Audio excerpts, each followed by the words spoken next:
Hello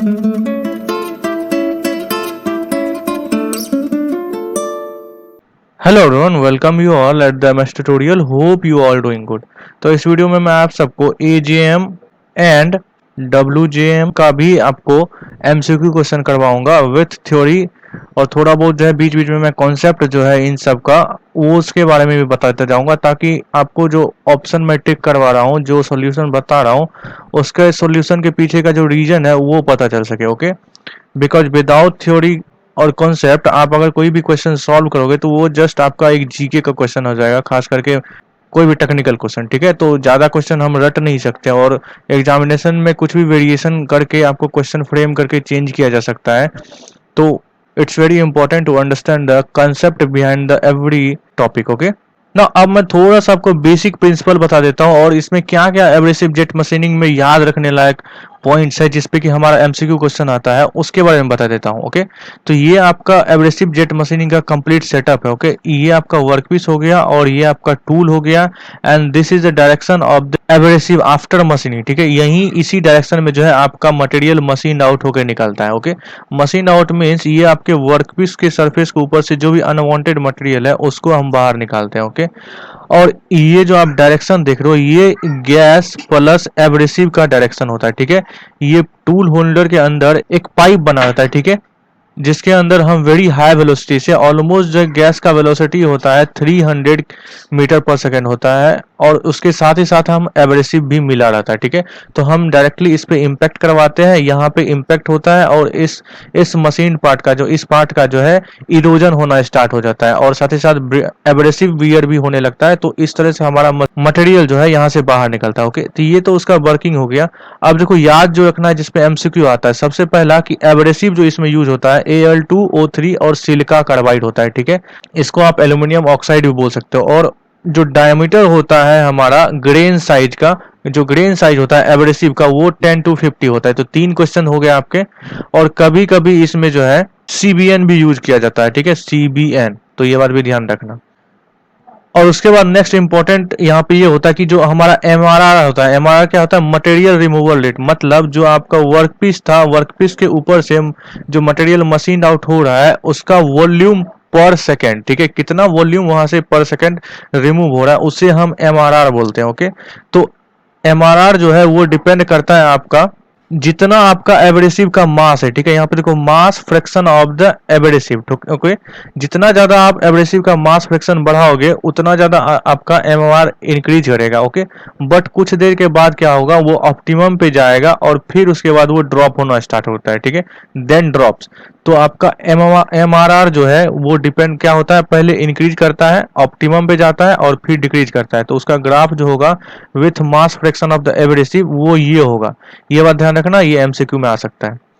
फिर उसके बाद जो है आपका जो फ्लो रेट होता है एब्रेसिव का, फ्लो रेट मतलब क्या हुआ, कितना केजी पर सेकेंड में हम एब्रेसिव को फ्लो करवा रहे हैं with the help of the gases. ठीक है, जितना ज्यादा फ्लो रेट होगा एमआर आपका उतना ज्यादा इंक्रीज करेगा। तो ये 2 पैरामीटर्स होता है मटेरियल रिमूवल रेट को कंट्रोल करने का in the abrasive jet machining. Okay, उसके बाद इंपॉर्टेंट याद रखने वाला है कि इसमें जो गैस हम यूज करते हैं मोस्टली एयर होता है या तो फिर कार्बन डाइऑक्साइड होता है, कभी कभी हम N2 भी यूज कर लेते हैं। ठीक है, और जो प्रेशर होता है इस पे भी डायरेक्ट क्वेश्चन आता है कि प्रेशर जो है होता है आपका, तो वो आपका 0.2 से लेके 0.1 मेगा पास्कल। ठीक है, न्यूटन एमएम स्क्वायर का आप मेगा पास्कल भी बोल सकते हो।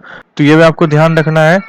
फिर उसके बाद जो मेन इंपॉर्टेंट रोल होता है आपका नोजल का। ओके, नोजल क्या करता है हमारा, वही तो मेन होता है जिसके थ्रू जो है हमारा एब्रेसिव प्लस गैस बाहर निकलता है। ओके, अब जो वेलोसिटी होता है गैस का मैंने बता दिया ऑलरेडी, 300 होता है।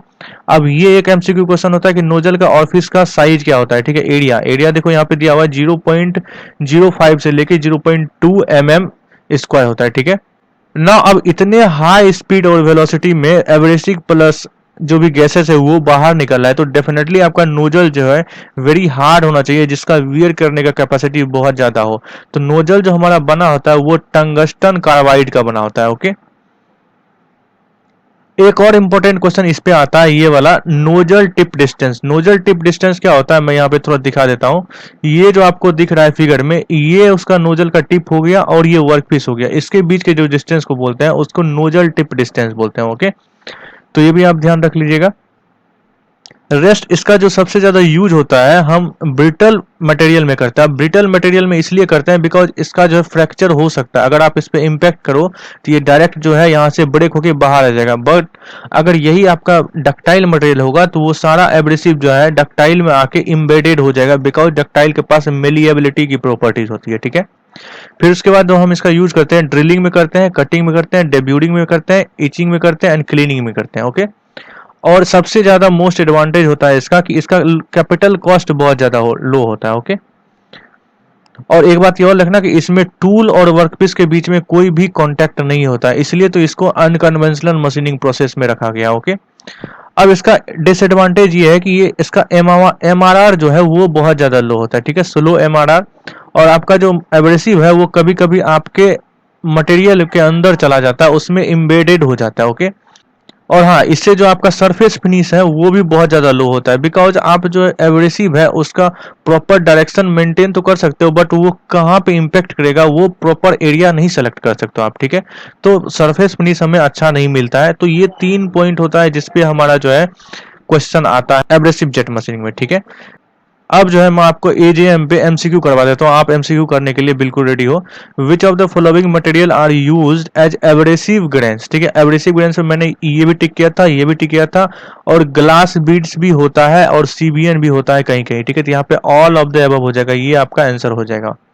सेकंड क्वेश्चन देखते हैं, abrasive jet machining workpiece material of the removed by which of the following. तो किस तरह से हम रिमूव होता है, मतलब हमारा जो मैकेनिज्म होता है रिमूव होने का वर्क पीस पर से मटेरियल का, वो होता है हमारा मैकेनिकल एब्रेशन। यहाँ पे अगर आपका इरोजन में ऑप्शन रहता तो वो भी आपका सही हो जाता है, ठीक है। नेक्स्ट है आपका which type of the material can be used. तो हम जो यूज करते हैं वो कोई भी टाइप का करते हैं, ग्लास को भी कर सकते हैं, सेरामिक्स को भी कर सकते हैं, हार्ड मटेरियल को भी कर सकते हैं, ऑल ऑफ द अबव हो जाएगा, ठीक है। मेनली सबसे ज्यादा जो यूज होता है इसका ग्लास में होता है, ठीक है। नेक्स्ट क्वेश्चन है आपका, in machining system AGM which is the medium of the carrying the abrasive grains. तो कौन करता है, हमारा गैसेस का यूज करते हैं, ठीक है। और गैसेस कौन सा होता है, CO2 NO2। नेक्स्ट क्वेश्चन वही है, in machining system of the AGM gases कौन सा गैस करते हैं। तो हम CO2 भी करते हैं, एयर भी करते हैं, नाइट्रोजन भी करते हैं। ये तीनों के बारे में मैंने बताया था, ऑल हो जाएगा आपका ये वाला। नेक्स्ट है आपका, what is the pressure. Pressure के बारे में मैंने बोला कि यहाँ पे क्वेश्चन में आता है, यहाँ उसमें वहां पे मैंने क्या बताया था, 0.2 से लेके 1 मेगा पास्कल तक होता है, ठीक है। उसी को अगर आप केजी सेंटीमीटर स्क्वायर में कन्वर्ट करोगे तो ये आपका हो जाएगा 2 से लेके 8 KG centimetre square, okay. Next question है आपका, which of the following gas should never be use in the carrier of the abrasive, ठीक है। किसको नहीं करना चाहिए, तो ऑक्सीजन को नहीं करना चाहिए, बिकॉज जब आप ऑक्सीजन को करोगे तो वहां पे जैसे ही ब्रिटल फ्रैक्चर होगा, एब्रेसिव होगा, वहां एब्रेसिव वियर होगा, साथ ही साथ क्या होगा, ऑक्सीडेशन भी होना स्टार्ट हो जाएगा। इसका प्रोबेबिलिटी होता है अगर ऑक्सीजन का अवेलेबिलिटी रहेगा, ठीक है। तो इसलिए जो है हम ऑक्सीजन का यूज नहीं करते हैं। नेक्स्ट है आपका, what is the frequency of the mixing chamber consisting of the gas and the abrasive, ठीक है। मतलब गैस और एब्रेसिव को हम एक चैम्बर होता है उसके अंदर मिलाते हैं, तो उसका जो फ्रीक्वेंसी होगा वो यहाँ पे पूछा रहा है कि वो क्या होगा। तो आपका आंसर हो जाएगा 50 हर्ट्ज, ओके। नेक्स्ट है आपका, एब्रेसिव जेट मशीनिंग में जो है साइज क्या होता है एब्रेसिव ग्रेन्स का, ये सबसे ज्यादा मोस्ट इंपॉर्टेंट क्वेश्चन आपका 10 to 40 हो जाएगा, ठीक है। 50 तक भी ये जा सकता है। नेक्स्ट क्वेश्चन है आपका, what is the process where abrasive jet machining are use. तो हम क्लीनिंग में भी करते हैं, कटिंग में भी करते हैं, डेब्यूडिंग में भी करते हैं, ऑल ऑफ द अबव हो जाएगा इसका, ठीक है। फिर इसके बाद आपका नेक्स्ट क्वेश्चन है, विच of the following components influence the material removal rate in abrasive jet machining, ठीक है। अब देखो एब्रेसिव जेट मशीनिंग को हर कोई इन्फ्लुएंस कर सकता है। आप नोजल का डायमीटर यूज कर इन्फ्लुएंस कर सकता है, कैरियर गैस का वेलोसिटी इन्फ्लुएंस कर सकता है, एब्रेसिव ग्रेन्स इन्फ्लुएंस करता है। तो ऑल ऑफ द अबव आपका हो जाएगा आंसर, ठीक है। नेक्स्ट क्वेश्चन में आपका है, properties of the abrasive grains which of them change rate of material removal rate, यानी MRR जो है वो किस पे डिपेंड करता है। तो मैंने क्या बताया था आपका, जो साइज स्ट्रेंथ शेप इस पे तो डिपेंड करेगा ही, साथ ही साथ फ्लो रेट के जैसे जैसे हम फ्लो रेट को बढ़ाएंगे वैसे वैसे क्या होगा, आपका MRR इंक्रीज होगा, ओके। और सबसे ज्यादा मोस्ट इंपॉर्टेंट मास फ्रैक्शन, या मतलब 1 kg अगर गैस है तो उसमें हम कितना फ्रैक्शन में एब्रेसिव डाल रहे हैं, इस पे भी डिपेंड करेगा कि आपका कितना ज्यादा इरोजन होगा, कितना ज्यादा वहां पे मशीनिंग होगा। और उसका जो ग्राफ होगा वो ये वाला ग्राफ होगा, पहले इंक्रीज करेगा फिर उसके बाद डिक्रीज करेगा। तो ये बात ध्यान रखना। नेक्स्ट क्वेश्चन है आपका, as the abrasive flow rate increases, तो यहाँ पे आ जाएगा आपका ऑप्शन नंबर ए। अभी तुरंत मैंने बताया कि एमआरआर जो है फ्लो रेट के अकॉर्डिंग इंक्रीज करता है। ओके, नेक्स्ट क्वेश्चन है आपका, what is the value of the abrasive grains flow rate in abrasive jet machining. ठीक है, तो इसका जो आपका आंसर हो जाएगा वो सिंपली आपको याद करना पड़ेगा, वो 3 to 20 ग्राम पर मिनट होता है। ठीक है, नेक्स्ट क्वेश्चन है आपका, what must be the velocity, तो ये आपका हो जाना चाहिए क्या 150 से लेके 300 तक। ओके, इसके बीच में होता है आपका एब्रेसिव जेट मशीनिंग के केस में। तो ये एजीएम पे बेस्ड एमसीक्यू का था। इस इतने में ही आपका जो मैंने थ्योरी बताया और जो एमसीक्यू बताया, इतने में ही आपका टॉपिक कंप्लीट हो जाएगा। ओके, और नेक्स्ट जो है इसी में थोड़ा सा मैं आपको वाटर जेट मशीनिंग बताता हूँ। बस डिफरेंस क्या होता है वाटर जेट मशीनिंग में, ये मैं दिखा देता हूँ। देखो, वाटर के केस में क्या होता है, सिर्फ और सिर्फ हम वाटर का यूज करते हैं। ठीक है, विथ वेरी हाई वेलोसिटीज। यहाँ पे वाटर का जो वेलोसिटी होता है वो आपका ऑलमोस्ट 1200 से लेके 1400 के बीच में होता है। ओके, और एक होता है आपका AWJM। अब AWJM क्या होता है, एब्रेसिव वाटर जेट मशीनिंग। इसमें हम वाटर का भी यूज करते हैं और एब्रेसिव का भी यूज करते हैं। ठीक है, तो इस तरह से मशीनिंग होता है AWJM से। ओके, और तीसरा एक होता है आपका AGM, जो मैंने अभी कंप्लीटली बताया, इसमें एयर प्लस एब्रेसिव यूज करते हैं। ओके, अब देखो, वाटर जेट मशीनिंग का जो यूज करते हैं हम हीट सेंसिटिव मटेरियल में करते हैं, मतलब वैसा मटेरियल जो हीट सेंसिटिव होता है, जिसमें जैसे ही आप मशीनिंग करोगे और जैसे ही वो हीट हुआ आपका मटेरियल, तो उस मटेरियल का जो प्रॉपर्टीज है वो चेंज हो जाएगा। तो इसलिए हम नहीं चाहते कि मटेरियल का प्रॉपर्टी चेंज हो और हमें मशीनिंग भी करना है। तो इसलिए जैसे जैसे उसका हीट जनरेट होता है ड्यू टू द मशीनिंग, हम उस हीट को कंट्रोल करने के लिए वाटर भी डाल देते साथ साथ, इसलिए इसको AWGM बोला जाता है। ठीक है, और ये सिंपल आपका कटिंग के लिए यूज होता है और ये सॉफ्ट मटेरियल के लिए यूज होता है आपका, जैसे प्लास्टिक हो गया, वुड हो गया, सॉइल हो गया, उन सब चीजों के लिए। बट इसका यूज आप हार्ड मटेरियल के भी कर सकते हो, इन दोनों का। ठीक है, तो ये था कंप्लीट आपका WGM, AWGM और AGM। अब इस पे मैं थोड़ा सा एमसीक्यू भी आपको करवा देता हूँ, जो जो इंपॉर्टेंट एमसीक्यू जो है आ सकते हैं। ठीक है, पहला जो इंपॉर्टेंट एमसीक्यू है, on the water jet machining the velocity of the water, तो इसका जो वेलोसिटी होगा आपका 900 मीटर पर सेकेंड है और ये 1200 तक भी जा सकता है। ठीक है, तो जितना मैक्सिमम आप देखोगे आंसर में वो उतना मार सकते हो। ओके, नेक्स्ट क्वेश्चन है आपका, which of the following is not part of the machining system of the water jet machining. ठीक है, तो आपका एक्यूमुलेटर का यूज होता है उसमें, जेट कटिंग नोजल का यूज होता है, हाइड्रोलिक पंप, ट्रांसड्यूसर का यूज नहीं होता है। ठीक है, तो ये आंसर आपका अकॉर्डिंग टू द क्वेश्चन सही हो जाएगा। नेक्स्ट है आपका, what are the values of the typical tube diameter in the water jet machining. तो ट्यूब वैल्यू ये आपको सिंपली रटना पड़ेगा। ठीक है, इसमें कोई भी लॉजिक नहीं है। तो ये आपका 6 से लेकर 14 mm तक होता है। ठीक है, फिर उसके बाद होता है distance between the which component is a stand of distance.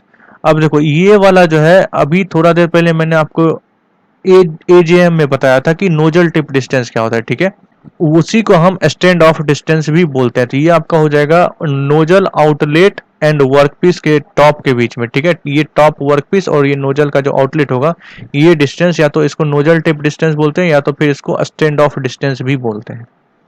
Next question है आपका, in WGM what are the properties of the jet fluid that are affected by the MRR। ठीक है, तो मटेरियल रिमूवल रेट को कौन कौन affect करता है, तो सिंपली वाटर जेट है तो मतलब वाटर का वेलोसिटी दे दो, उसका फ्लो रेट दे दो और विस्कोसिटी डेफिनेटली, तो तीनों चीज आपका हो जाएगा यहाँ पे all of the above. Okay, next question देखते हैं, in deburring which combination removes the material from the non metallic material. ठीक है, तो उसके लिए आपका जो है प्रेशर हाई होना चाहिए और लो फ्लो रेट होना चाहिए। ओके, नेक्स्ट क्वेश्चन हम देखते हैं, इन WGM surface treatment include which type of the process. ठीक है, सरफेस ट्रीटमेंट का मतलब यहाँ पे ये हुआ कि सरफेस के ऊपर अगर हमें कोई मशीनिंग करना हो, किसी भी टाइप का मटेरियल हो या किसी भी शेप का हो, तो उसमें जो है किस टाइप का प्रोसेस हम यूज करते हैं। तो रिमूविंग डिपॉजिट्स, डेफिनेटली सरफेस के ऊपर अगर कोई भी चीज अनवांटेड डिपॉजिट हो गया, जैसे कोई ऑक्साइड लेयर एंड ऑल आ गया है, तो उसको आप रिमूव कर सकते हो। रिमूविंग केमिकल्स, कोई भी केमिकल अगर आपके कंपोनेंट के ऊपर लग गया तो उसको आप हटा सकते हो। डिग्रेजिंग का भी मतलब वही होता है। तो यहाँ पे ऑल ऑफ द अबव, तो इन सब चीजों के लिए हम वाटर जेट मशीन का यूज करते हैं। ठीक है, नेक्स्ट है आपका, which of the following secondary process are eliminated in water jet machining.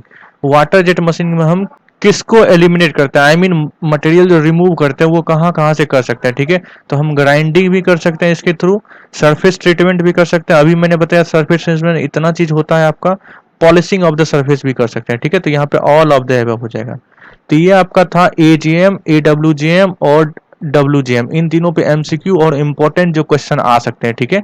तो होप ये वीडियो आपको पसंद आया होगा। नाउ नेक्स्ट के वीडियो में मैं आपको ये यूएसएम के टॉपिक पे जो है कंप्लीट करवाऊंगा, जो भी आपका एमसीक्यू होगा और साथ ही साथ थोड़ा बहुत थ्योरी भी बताऊंगा, ठीक है।